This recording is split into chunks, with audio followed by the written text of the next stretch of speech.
Hello,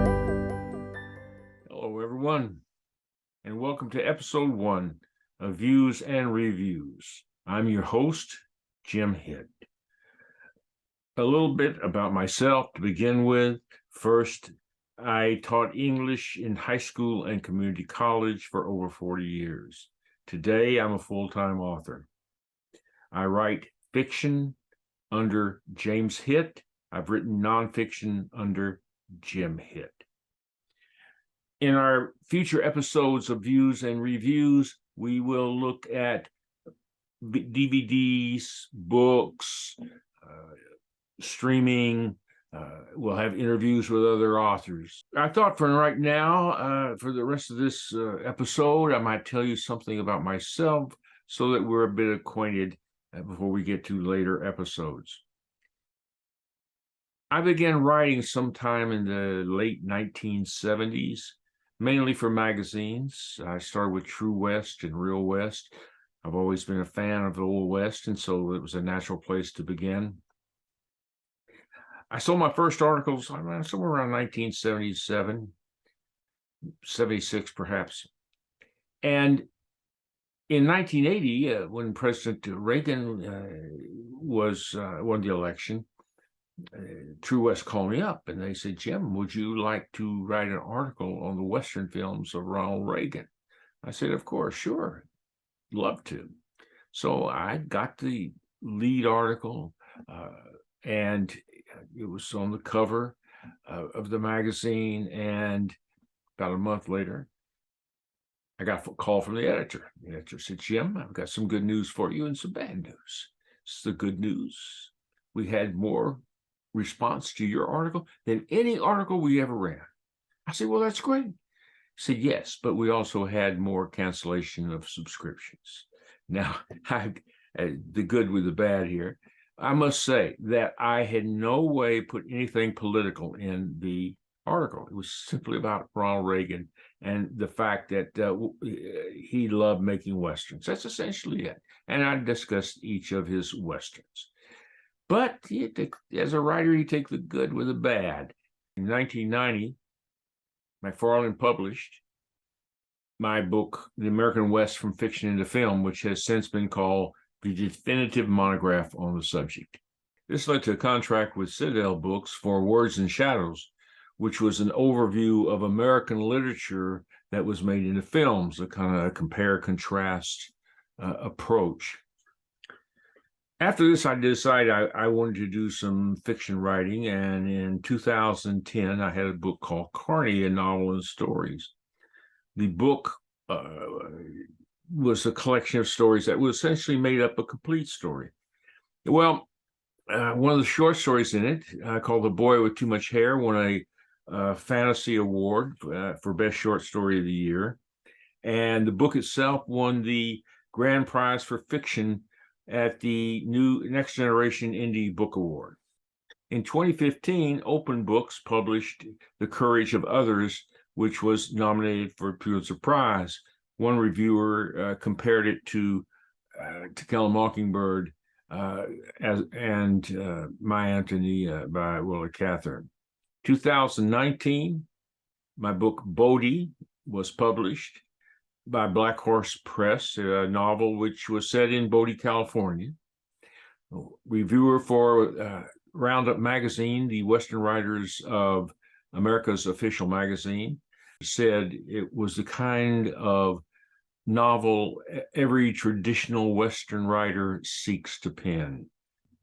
2022, I published my latest book, Storm Riders, which has already been nominated for a Spur Award. I thought as a bonus for today, I'd read a short passage from my book, and this is from chapter 2. I want to preface it by saying that my central character is a kid named Waco, who's half Comanche, half white.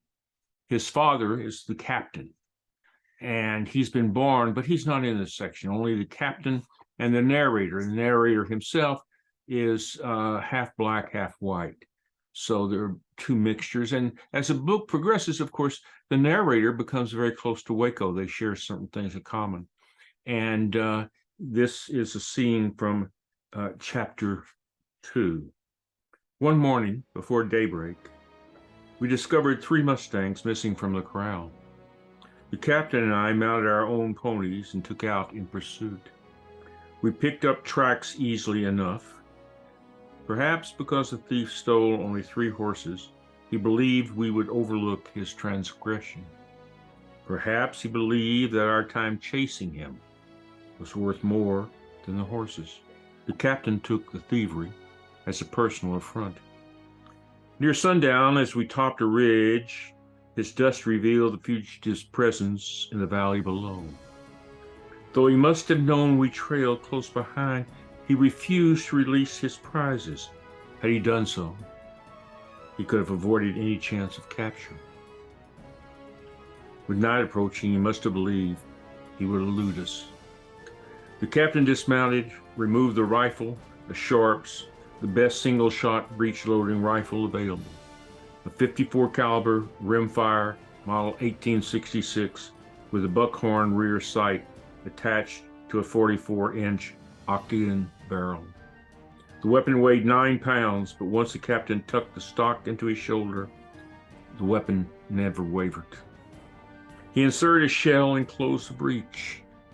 Lying flat on his belly, he ripped loose a handful of prairie grass, tossing the blades in the air to gauge the direction and strength of the wind. He planted his elbows in the earth and squeezed off a shot, the boom shattering the silence.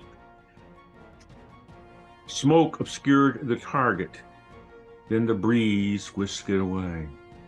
It must have taken 2 or 3 seconds for the bullet to reach the rider, who tumbled from his mount. The horses tried 100 yards further, where they halted at a spring.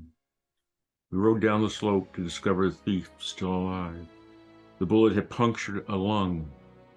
With every breath, blood surged over his lips. We could do nothing for him. The slant of his eyes and the darker hue of his skin suggested a mixture of Mex and Indian. Slight of build, wiry rather than thin, he wore puncher's gear right down to his chaps, his only heathen regalia a pair of moccasins. For a quarter of an hour, he kept his eyes closed. Near the end, they opened, and he stared at the captain as if he offered salvation. His lips moved without sound. After 3 tries, he spoke one word, nada. With that, he offered up a last sigh, and the lights in his eyes dimmed. Vaya con Dios, the captain whispered the words, as lonely and sad as anything I'd ever heard. We rounded up the horses and hobbled them. Afterward, we buried the man in soft sand and piled on rocks so he would be safe from scavengers. That night, we made a dry camp beside the grave. Although exhausted, neither of us fell asleep right away. I said, "That's the greatest shot I've ever seen." The captain rolled on his side away from me, pulling the blanket up around his neck. I only meant to wound him. The captain took the man's death hard, mainly, I believe, because in him he recognized some part of Waco. In those days, the world wasn't kind to half-breeds. Many of them, outcast by whites and Indians alike, turned to thievery to survive. If the fellow had ridden up to the house, asked for a handout or a job, the boss would have given him either or both on the spot.